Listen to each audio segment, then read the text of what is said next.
అప్పుల బాధలు వెంటాడుతున్నాయా? అయితే 6 JVR వారి జాతిరత్నాలు ధరించండి. వెల్కమ్ బ్యాక్ టు మనం టీవీ. నేను మీ పవన్ బెస్వాడ. ఇప్పుడు మధ్యప్రాచ్యంలో అంటే మిడిల్ ఈస్ట్లో ఇరాన్ ఇజ్రాయెల్ మధ్య దశాబ్దాలుగా నిశ్శబ్దంగా సాగే శత్రుత్వం మళ్ళీ అగ్నిశకలంలాగా భయంకరంగా తలెత్తింది. మోసాద్, బస్తరన్, మిలిటరీ ఇంటెలిజెన్స్, డ్రోన్ దాడులు, గూఢాచారుల వినాశనం ఇవన్నీ మాటల్లో కాకుండా బాంబుల్లా పేలుతున్నాయి. అయితే ఇటీవల టెహ్రాన్లో మోసాద్కు సంబంధించి ఓ కార్యాలయంపై దాడి జరగడంతో ఈ వ్యతిరేకత నేరుగా ప్రపంచ వేదికపైకి వచ్చింది.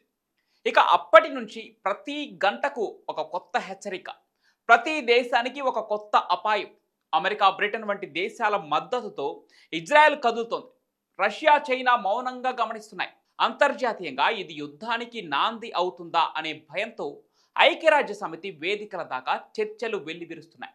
అయితే అమెరికా అధ్యక్షుడు ట్రంప్ జూన్ నెలాఖరులో 5 కోట్ల విలువైన రక్షణ వ్యయాన్ని ప్రకటించారు. ఇది ఈ ఉద్రిక్తత పరిస్థితుల్లో కీలక పరిణామంగా కనిపిస్తోంది. అమెరికా అధ్యక్షుడు ఇరాన్పై శాస్త్రీయ దాడుల అంశాన్ని పరిశీలిస్తున్నట్లు తెలుస్తోంది. ఈ దాడులకు ముందు అవసరమైన ప్రతిరక్ష చర్యలు తీసుకుంటున్నట్లు కూడా సమాచారం. ఈ నేపథ్యంలోనే అమెరికా అధ్యక్షుడు డొనాల్డ్ ట్రంప్ సిచ్యువేషన్ రూమ్కి వెళుతున్నట్లు తెలుస్తోంది.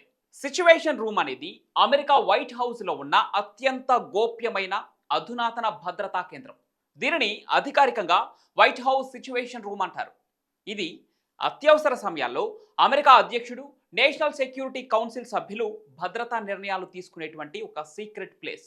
సిఐఏ, FBI, పెంటగాన్, విదేశాంగ శాఖలతో లైవ్ కనెక్ట్ అయ్యే కమ్యూనికేషన్ హబ్, డైనమిక్ ఇంటెలిజెన్స్ అందించే వార్ కమాండ్ రూమ్. సులభంగా చెప్పాలంటే ఇది అమెరికా అధ్యక్షుడి వార్ కంట్రోల్ టవర్ లాంటి ఒక చోటు.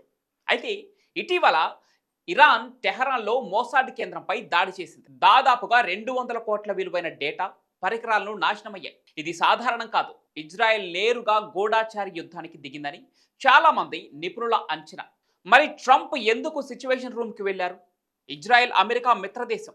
మోసాద్పై దాడి అంటే అది అమెరికా ఇంటెలిజెన్స్ బంధంపై దాడిలా భావించారు. యుద్ధ పరిస్థితులు మళ్లీ తెరపైకి రావడం వల్ల అత్యవసర భద్రతా సమీక్ష కోసం సిచ్యువేషన్ రూమ్కి వెళ్లారు ట్రంప్. డిఫెన్స్ బృందాలతో సమావేశమైనట్లు తెలుస్తోంది. ఇరాన్ క్షిపణి సామర్థ్యం, అణు పరికరాల గురించి లైవ్ ఇంటెలిజెన్స్ వివరాలు తెలుసుకుంటున్నారు ట్రంప్. ప్రతిస్పందన ఎంపికల గురించి చర్చిస్తున్నారు.